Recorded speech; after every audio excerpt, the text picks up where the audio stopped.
A substitute teacher named Professor Grubbly Plank leads Hagrid's lessons when he locks himself in his hut, and we find out that this is because Rita Skeeter wrote a horrid article about Hagrid being a dangerous man. Obviously Malfoy couldn't help but get in on the scoop either, and became her alibi. The trio then angrily confront Skeeter about her article, and Harry, Ron and Hermione then visit Hagrid, where Dumbledore invites them in, trying to convince Hagrid to return to his post, but Hagrid says he won't be seeing Madame Maxime in that way again, and admits he saw himself in Harry upon first meeting him, being scared of not fitting in at Hogwarts because they were both different.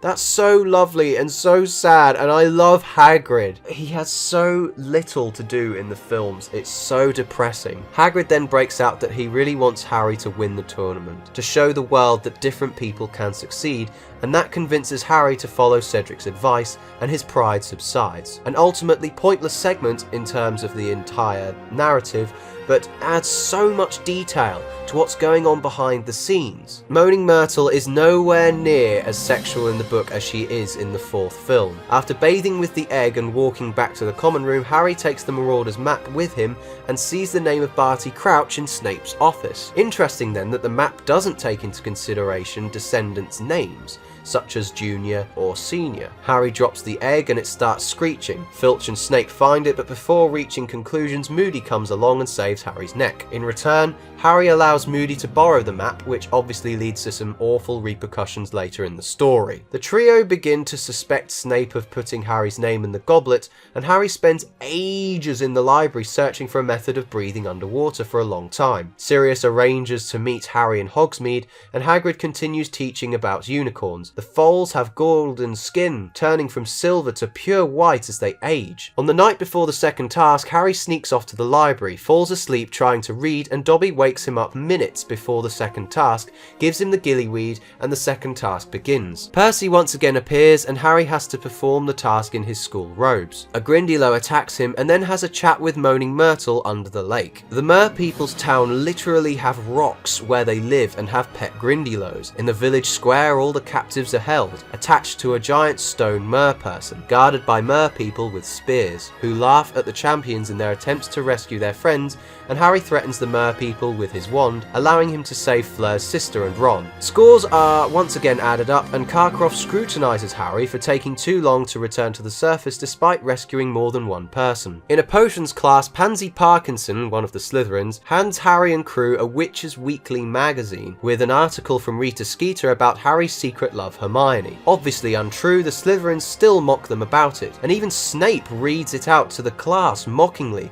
and they get separated, Harry being led to a desk in front of the class directly in front of Snape, who accuses him of stealing from his private stash in regards to gillyweed and an ingredient they used for Polyjuice Potion in Book 2. Snape then threatens Harry with a truth potion to get the lies out of him, but Karkaroff comes in the nick of time, once again saying he needs to speak to Snape of an urgent matter, and shows him his arm. The trio walk up a mountain guided by Sirius in Hogsmeade, and they have a chat inside the mountain where Buckbeak rests. They debate recent events, and Sirius explains Crouch was the one who imprisoned him without trial when he used to be head of magical law enforcement. He describes the time of Voldemort's reign as paranoia filling the air, unsure of who your friends and foes were. Crouch enabled the auras to kill as well as capture Death Eaters, and allowed the use of unforgivable curses against suspects. Junior was then sent to Azkaban and, red herring alert, died a year after being brought in. The Dementors buried him outside the fortress, and Senior's wife died from grief afterwards, causing him to lose popularity and lost the vote to Fudge. Obviously we find out more about this later, I'm just saying that what the characters understood of that event prior to Moody's transformation. Snape is interestingly described by Sirius as knowing more curses than the 7th years did when he first arrived at Hogwarts, and was part of a gang of Slytherins who nearly all turned out to be Death Eaters. Moody is also described as extremely paranoid but avoided killing people when possible. They decide to interrogate Percy politely and find out more about Bertha Jorkins, who contrary to popular belief wasn't forgetful but loved gossip, possibly why the Ministry sent her away. Sirius then says that the characters should name him Snuffles when talking about him in school or sending him letters. How hilarious is that? Down in the kitchens again, there's another encounter with Dobby and Winky. Now I get even more confused about what's in butterbeer here, because I was under the impression, because under 18s drink it, that it has no alcoholic effect. Yet Winky gets absolutely wasted off this stuff due to elves not being able to resist the strength of it. She drinks it out of depression, and Hermione gets some hate mail from the Slytherin readers of Witch Weekly, and she gets undiluted booba-tuba pus all over her hands, and then she gets sent to hospital. Just going back to the point about butterbeer, this is not part of the script. I think that something that I hope appears in the later books is like how much of the wizarding world and the muggle world are interlinked. Like, for example, how many laws of the muggle world are still true in the wizarding world. That kind of thing is like digging at me quite a bit whilst I was reading at this, because especially with the example of alcohol, you know, people under 18 are drinking butterbeer if it's alcoholic, and it would just be interesting to know that, because then it would fill up a lot of the gaps that I've got questions on. But obviously, if they're revealed in the later books, I won't bother yet. But back to the script. Hagrid then comes back as the teacher and teaches them about nifflers, small, cute, fluffy animals that dive into the ground and find shiny things, aka gold, making Ron wish he wasn't so poor, which is quite sad considering it's mostly been Hermione who's been on the receiving end of bad events so far. Hermione then claims she'll get her revenge on Rita Skeeter and sets out to find out how much she knows about her, considering Skeeter has been barred from the grounds. Mrs. Weasley then spitefully sends Hermione a smaller Easter egg compared to the boys, just because she's read Witch Weekly's article about Harry and Hermione. How horrible is that? I honestly thought better of Molly. I know she was a bit of a sucker for Lockhart when he was around, and that irritated me a bit, but she didn't do anything wrong because of it. What a horrible thing to do! Percy is no help in getting any information about Mr. Crouch, and Bagman invites the champions to see the early preparations of the final task. The Quidditch pitch has been entirely transformed, and it's growing a maze into it, and Bagman explains what's going on. After that, Crumb pulls Harry aside in the dark forest, and they have a friendly chat about Hermione and Quidditch before they see Mr. Crouch in the woods talking to a tree. This is where shit gets really fucked. He is seen in shabby torn clothes, scratched face completely unlike himself, muttering as if he's talking to Percy. Then as soon as Harry speaks to him, he desperately clings on to Harry, gasping that he needs Dumbledore, and says Bertha Jorkins' death was his fault and his son was his fault too. After Harry grabs Dumbledore and leaving Crumb to keep an eye on Crouch, upon returning they find Crumb unconscious and Crouch missing. Dumbledore wakes up Crumb and Moody is summoned to search the forest for Crouch. Karkaroff then comes along and claims treachery and that Dumbledore is a cheat, but Hagrid then puts him in his place by literally throwing Karkaroff into a tree. Fucking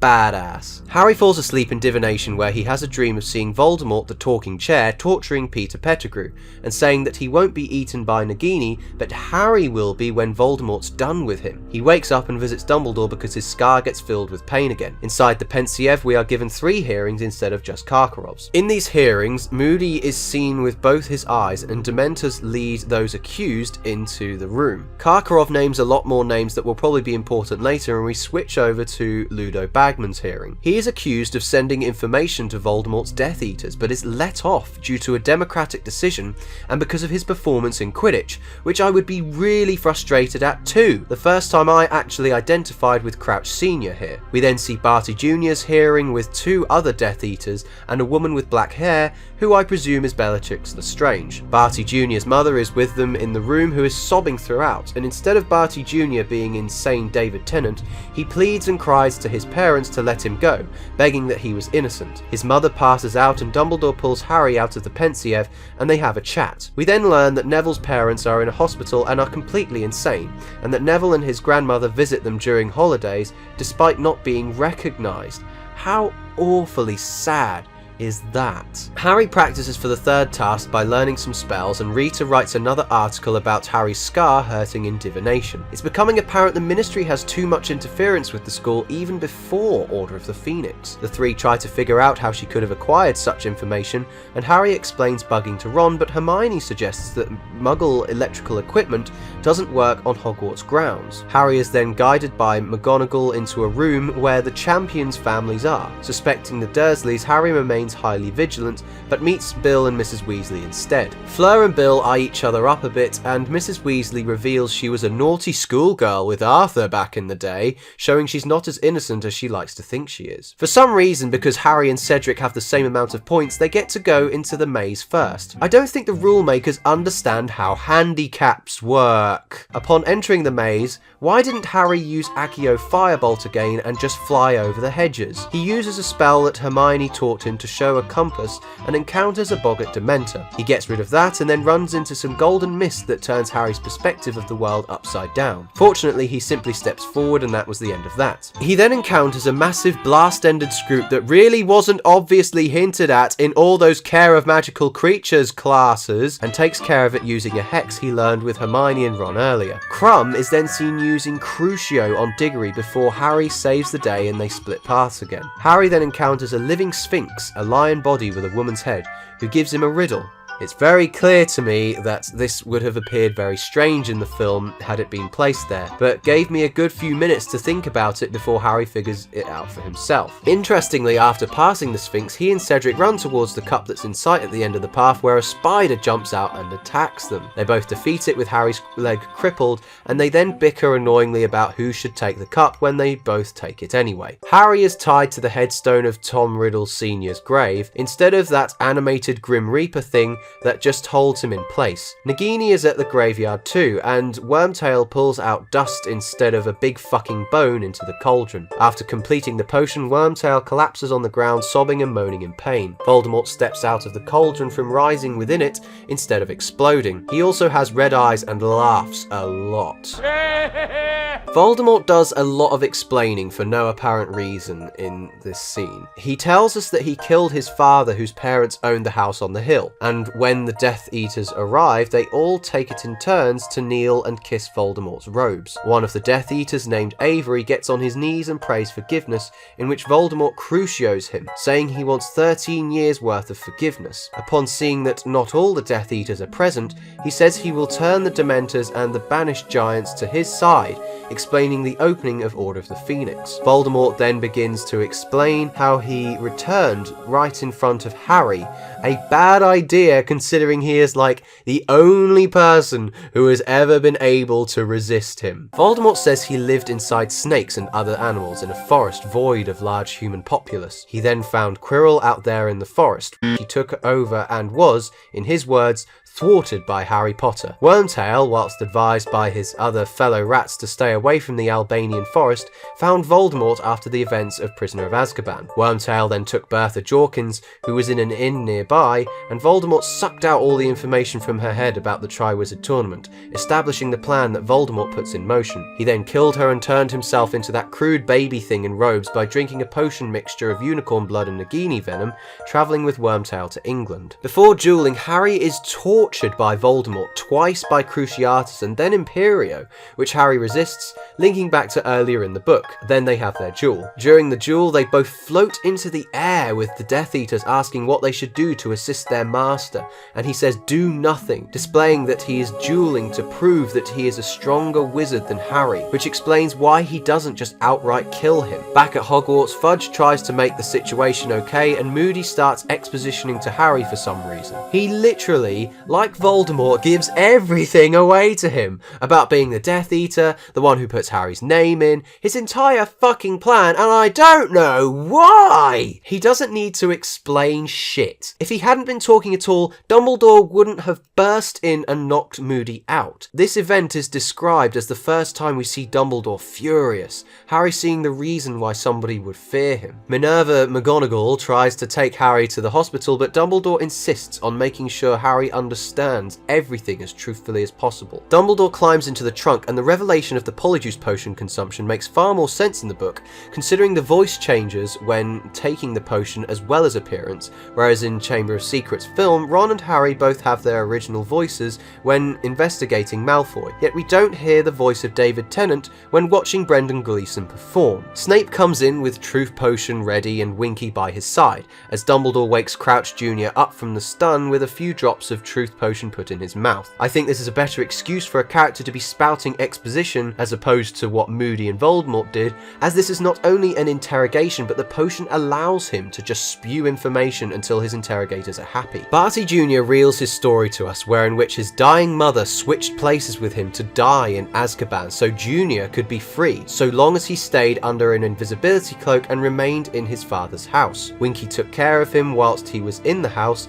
and she begs Junior to keep his silence so she wouldn't get her masters in trouble, but he just keeps talking as if in a daze. Crouch Sr. used the Imperius Curse on his own son to keep him in line, but he began to resist the curse, and Bertha Jorkins found out about Junior being kept within the house, leading to Senior performing a memory charm on her that basically gave her brain damage. Winky talks Senior into taking Junior to the Quidditch match at the World Cup, where he sat with her under the cloak despite she said she was waiting for Senior. He took Harry's wand and placed the dark mark into the sky as a sign to those Death Eaters who had not suffered in Azkaban like he did. From this, we can see that this guy is beyond loyal to Voldemort, not even in an insane way, but just pure devotion from his motivations to kill Death Eaters who strayed from being true supporters of the Dark Lord. After the World Cup, Voldemort got word of Junior's house arrest from Jorkins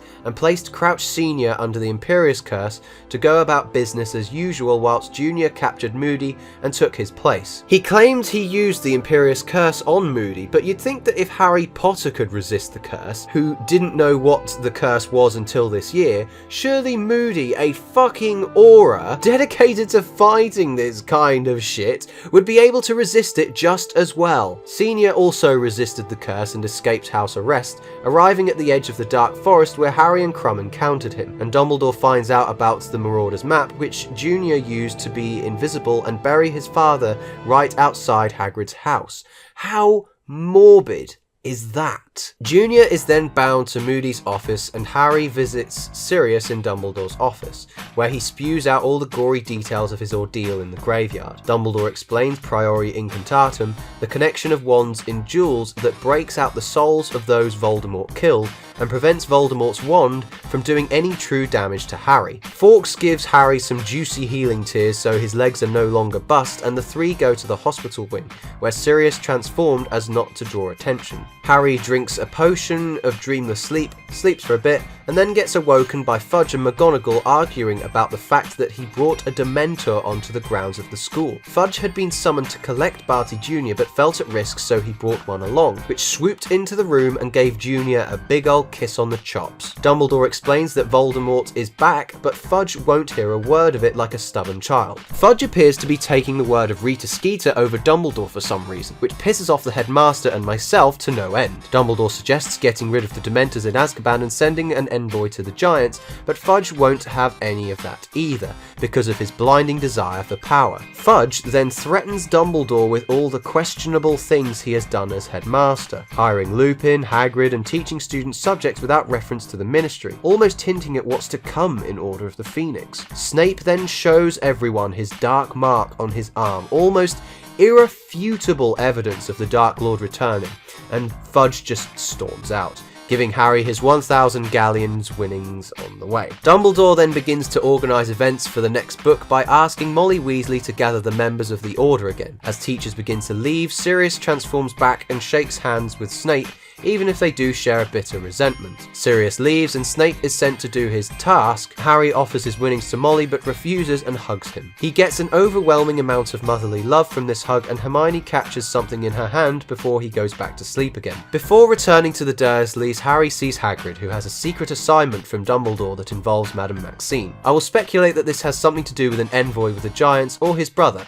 We'll see in the next book. They all raise their glasses for Cedric. Cho cries, they raise to Harry too, and apparently nobody won the House Cup this year. What the fuck? Ron gets Crumb's autograph and Hermione reveals how she's dealt with Rita Skeeter. What she had caught in her hand before Harry fell back to sleep in the hospital was a beetle, Rita Skeeter's animagus transformation, which explains how she was able to get the information she had on Harry. Hermione then puts Rita in a jar and she pulls it out to show Harry and Ron on the train. What a fantastic end to that little subplot. Malfoy and crew then come along to pester Harry one more time before the holidays, but Harry, Ron and Hermione, along with Fred and George, knock the pack out before Fred and George explain their winnings on a bet they made with Ludo Bagman at the World Cup was useless, because Bagman had paid his bet with leprechaun gold, which disappears after a few hours. Harry then gives Fred and George the 1,000 galleons he won with the tournament, which wraps things up nicely as he returns to the Dursleys for the summer. Without a doubt, the book is a much more detailed and interesting story compared to the film. Obviously some things look better when shown visually, like the dragon task, but that just about covers my thoughts and the differences between the two mediums of the fourth Harry Potter installment. I give The Goblet of Fire book a 7 out of 10. Hello! Is that a bit loud? I don't even know. 1, 2, 1, 2. Good. That's what I like. So without further ado, let's jump into this Goliath of a Giant... No, it's not a Goliath of a Giant. In a potions class, Pansy Parkinson oh my god. Harry falls asleep in divination where he has a dream of seeing Dumbledore. No, he doesn't. Oh no. Masturbating. Crouch. Harry falls in love with his divination lessons.